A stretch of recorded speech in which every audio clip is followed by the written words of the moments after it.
Bonjour et bonsoir à tous et à toutes, ici Monsieur Marié et on est de retour pour un nouveau chapitre sur le programme de première spé en physique-chimie. On est partie 1 du coup, constitution et transformation de la matière et exactement sur le chapitre numéro 1, description d'un système à l'état initial ou description d'un système initial, c'est pareil.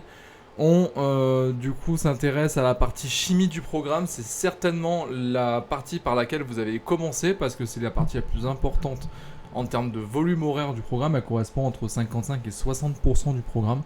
Donc possible que votre enseignant commence par là. Et moi, c'est sûrement par là où je commencerai dès l'année prochaine également. Donc ce chapitre, il s'oriente comment? Déjà, on va revoir tout ce qui est grandeur molaire, c'est-à-dire tout ce qui est masse molaire ainsi que volume molaire. Vous l'avez un petit peu aperçu en seconde, mais on va quand même faire un rappel. Et pour ceux qui ne l'ont pas vu, on va aller un petit peu plus loin. Donc rappel de seconde, déjà, la mole, c'est un nom du coup qui est donné à un ensemble de particules, un ensemble d'entités chimiques qui en compte exactement 6,022 10 puissance 23.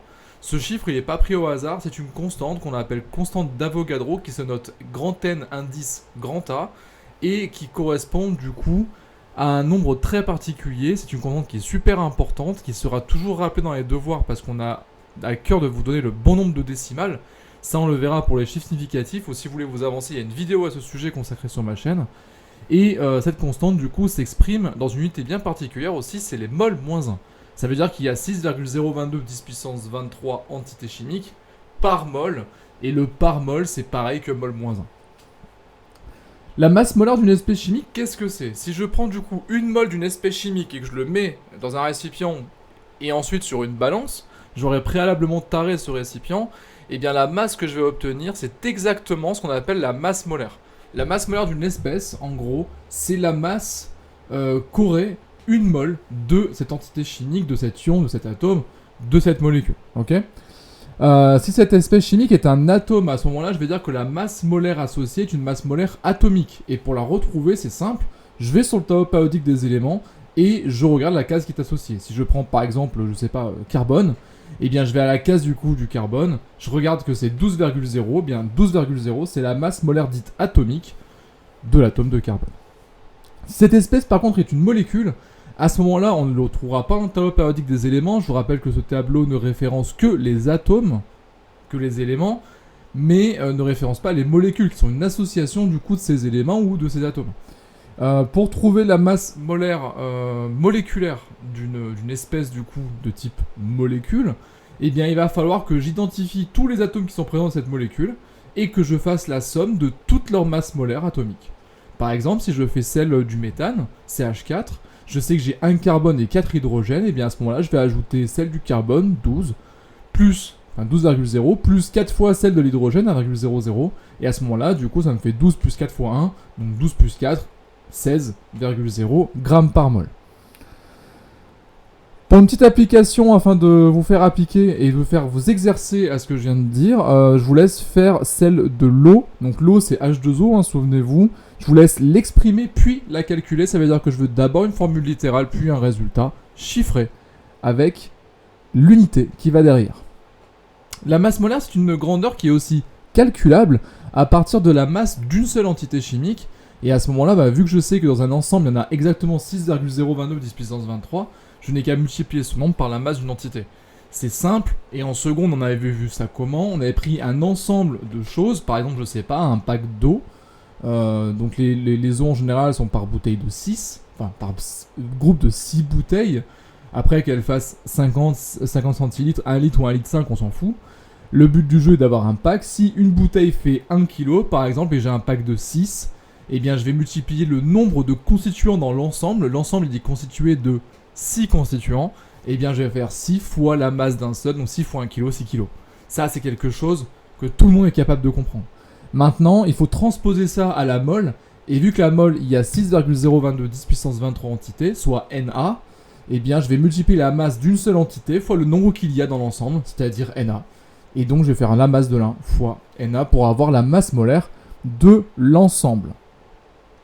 De ce fait, plus une entité chimique est massive, plus une mole de cette entité chimique le sera également. Ça, c'est normal. Si je prends une entité et que je prends une entité qui est plus massive, Et bien si j'en mets le même nombre de chaque côté, celle qui est plus massive aura une masse plus importante en groupe que celle qui était moins massive. Ça c'est normal. Et forcément, si j'en prends exactement 6, 0, 22, 10 puissance 23 entités, et bien c'est toujours le cas. La plus massive seule sera la plus massive en groupe. C'est totalement normal. La masse M d'un échantillon d'une espèce chimique est donc proportionnelle à la quantité de matière. Plus je rajoute d'éléments, plus je rajoute d'entités, plus je vais augmenter de manière conséquente la masse. Ça, c'est normal.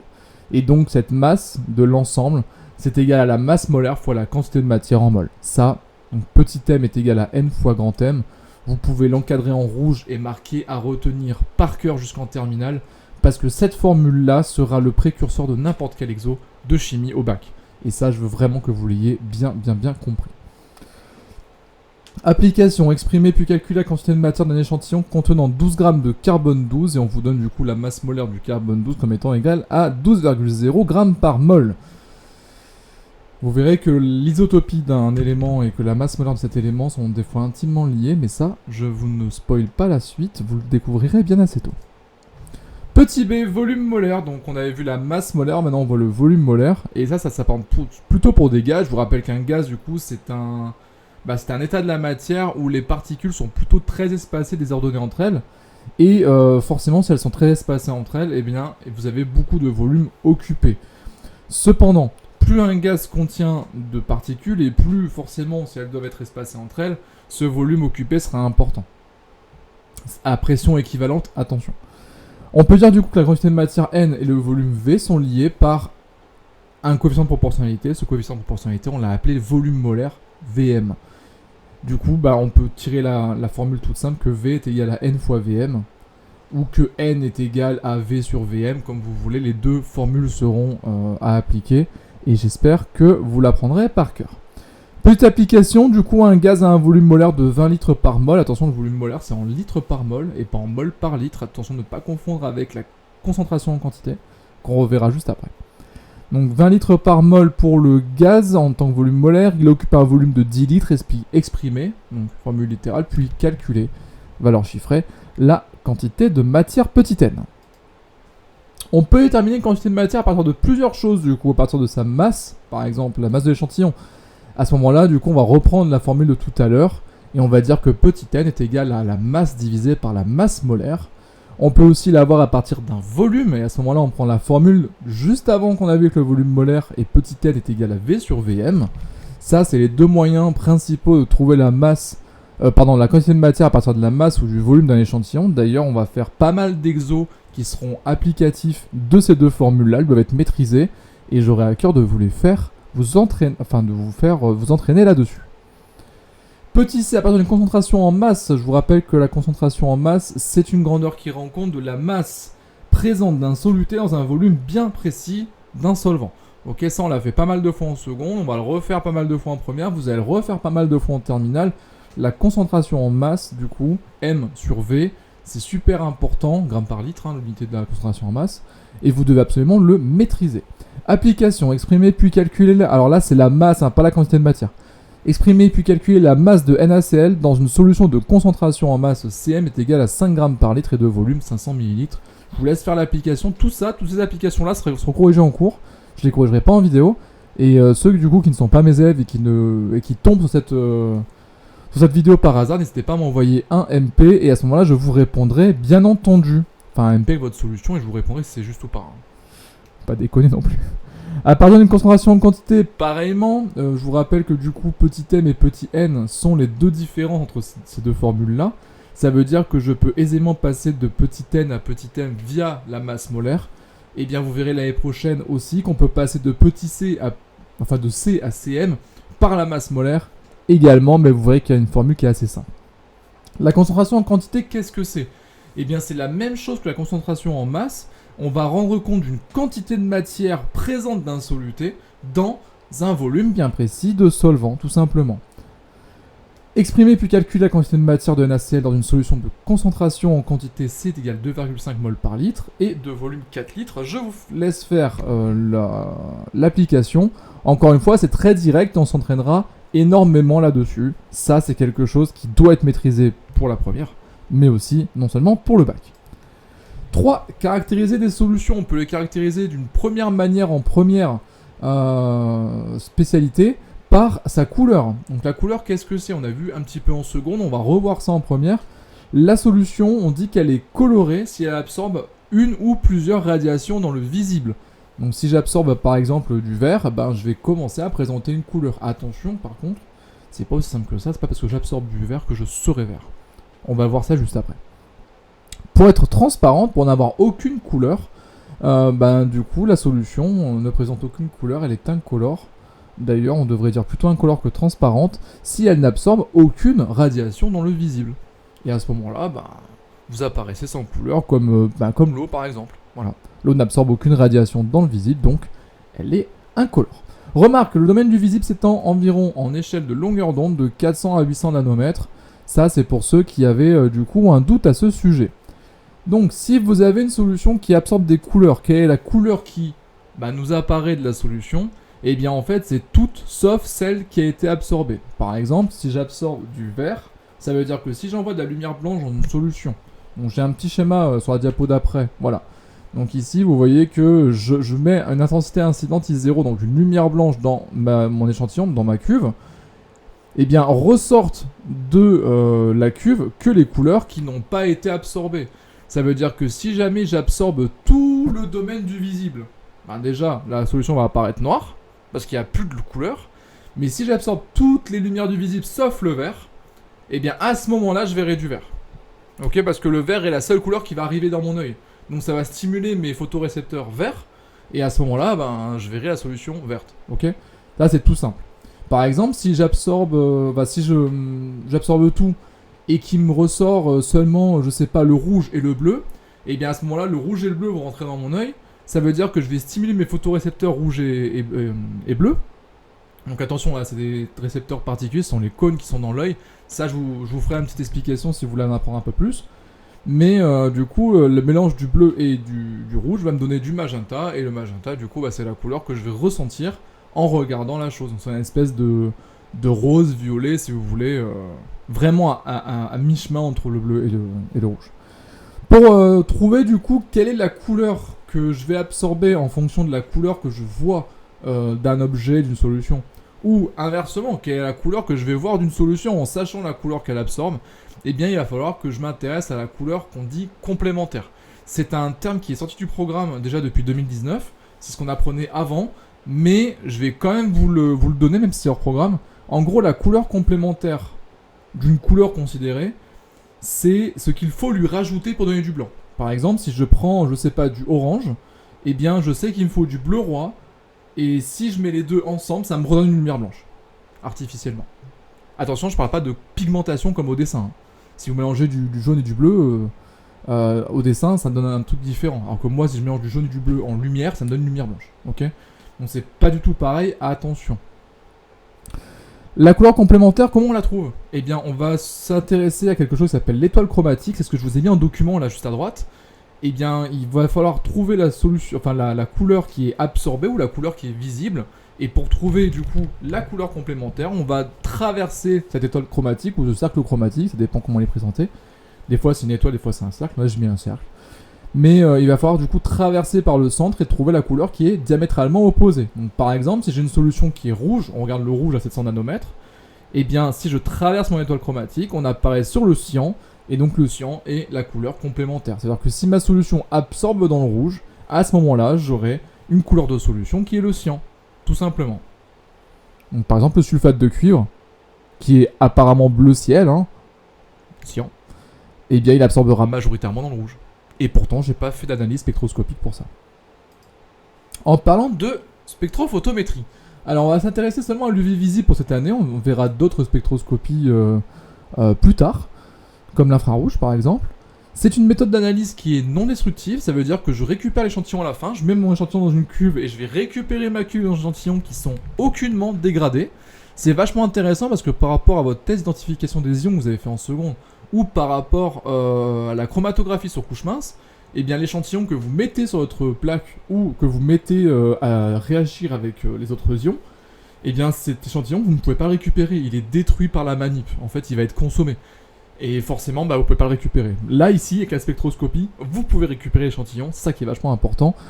Et c'est pour ça qu'on dit qu'elle est non destructive. Ça permet d'avoir accès à une grandeur qui s'appelle l'absorbance d'une solution. Pour une longueur d'onde donnée, si vous voulez, l'absorbance, c'est le taux de lumière que je vais absorber et ne pas laisser passer. En gros, c'est ça. Donc si je fais une analyse spectrale, que je mets une lumière incidente I0 à travers ma cuve et que je recueille I à la fin, il y a une formule du coup qui n'est pas au programme. Bon, normalement c'est log base 10 de I sur I0, mais ça c'est pas grave, on n'a pas à le retenir. Vous, ce que vous devez retenir, c'est que plus j'aurai un I qui est faible et plus j'aurai d'absorption. Et donc plus j'aurai d'absorbance. Donc l'absorbance, plus elle est élevée, plus vous avez un pic qui est ici très très grand. Alors que si la lumière est transmise efficacement, si mon I0 est très important, voire égal, si mon I est très important, voire égal à mon I0, à ce moment-là, ça va se produire un petit peu comme ici à 425, j'aurai quasiment rien absorbé. Ça veut dire que ma solution ici, elle absorbe quasiment pas de bleu, elle absorbe ici quasiment pas de rouge, et elle absorbe quasiment tout le vert. Donc ça veut dire que ma solution absorbe majoritairement dans le vert, et si vous voulez un petit exercice d'application, si j'absorbe majoritairement dans le vert, qu'est-ce que je vais avoir comme couleur de solution? On traverse du coup l'axe chromatique et vous voyez qu'on apparaît sur du magenta. Donc on aura une solution qui est violet-rose. Ok, ça marche. Et ça, c'est ce que vous avez fait avec l'eau de Daquin par exemple, du KMNO4 ou ce qu'on appelle du permanganate de potassium. C'est exactement sa courbe que j'ai prise ici. Enfin, dernière chose qu'on va voir dans ce chapitre, c'est ce qu'on appelle la loi de Berle-Lambert. Il existe un rapport, enfin une relation de proportionnalité entre la concentration en quantité d'une solution et l'absorbance de cette solution. Je vous avais déjà inculqué un petit peu ce raisonnement qu'on avait fait l'échelle de teinte avec l'eau de Daquin et avec le sulfate de cuivre. On avait appelé ça de l'alodon, souvenez-vous. Et j'avais fait aussi cet exemple avec le sirop de menthe. Le sirop de menthe, si je mets plus de sirop et que je mets un verre identique, pour avoir le même volume d'eau ajouté quasiment, et bien plus je mets de sirop, et bien plus ma solution va être d'un verre concentré. On va avoir un verre qui sera de plus en plus opaque, de plus en plus fort, de plus en plus intense. Et bien cette relation, elle est chiffrée et elle est du coup déterminable par un facteur de proportionnalité qu'on appellera K. Donc nous on s'arrêtera à la formule A est égale à K fois C. L'absorpance d'une solution, elle est directement proportionnelle à la concentration des espèces colorées en solution via un facteur de proportionnalité qui s'appelle K. Et K, l'année prochaine, en terminale spécialité, on va du coup aller un peu plus loin. On va dire que c'est le produit de epsilon fois L. Epsilon, c'est ce qu'on appelle le coefficient d'extinction molaire. C'est du coup une grandeur qui est caractéristique de chaque espèce colorée et qui est référencée. Il y aura juste à aller la prendre dans un bouquin. Elle sera donnée dans les exercices. Ou alors on vous donnera tout le reste et il faudra la déterminer. Dans tous les cas, c'est une constante qui ne bouge pas à une longueur d'onde donnée, bien entendu. Fois petit l, et petit l, ça, c'est la longueur de la cuve. Et effectivement, plus vous avez une cuve qui est grande, et plus vous avez, si vous voulez, de temps pour que les molécules à l'intérieur absorbent les radiations lumineuses. C'est comme si vous prenez, par exemple, une plage tropicale, et bien, en général, quand le sable est très haut, enfin, quand il y a peu d'épaisseur d'eau, l'eau va nous apparaître bleu turquoise, alors que si on va, par exemple, sur une crevasse, et bien, l'eau va devenir beaucoup plus bleu foncé parce qu'il y a beaucoup plus de profondeur, tout simplement. Ça va pas avoir que la qualité de l'eau, c'est juste en fait un espèce d'effet d'optique si vous voulez. Voilà, la loi de Berle-Lambert du coup c'est ça, du nom des deux, non il y en a trois. C'est Berle-Lambert-Bougier, il me semble, Bouguier. Un autre français d'ailleurs. Donc du coup Lambert un français, Bougier un autre français effectivement, et Baird du coup c'est un anglo-saxon qui ont trouvé cette loi. Je pense pas qu'ils aient travaillé ensemble, je pense qu'ils ont travaillé séparément, que ça a été attribué aux deux par hommage à leurs travaux. Je pense. Faudrait vérifier. Ce serait intéressant à vérifier, et d'ailleurs, si vous avez un peu de temps, j'aimerais bien savoir. Voilà. À vous de jouer ce travail-là, moi je vais chercher aussi, et puis on compare nos résultats à la fin. Dans tous les cas, si vous avez une relation de proportionnalité entre A et C, si vous faites le graphique de A en fonction de C, je vous rappelle que c'est toujours Y en fonction de X, pour ceux qui confondent encore, normalement vous devez avoir une belle droite linéaire. Enfin en physique chimie c'est jamais exactement les points sur la droite, mais on peut tracer une modélisation linéaire qui passe vraiment à côté de tous les points. Voilà, j'espère que ça vous aura plu et que ça vous aura servi. Le cours sur le chapitre 1 du coup s'arrête ici. Et si vous avez des questions, n'hésitez pas à me les poser, que ce soit du coup au lycée ou ici en commentaire si vous en avez. Je vous laisse là-dessus et les exos arrivent très bientôt sur Pronote. Au revoir.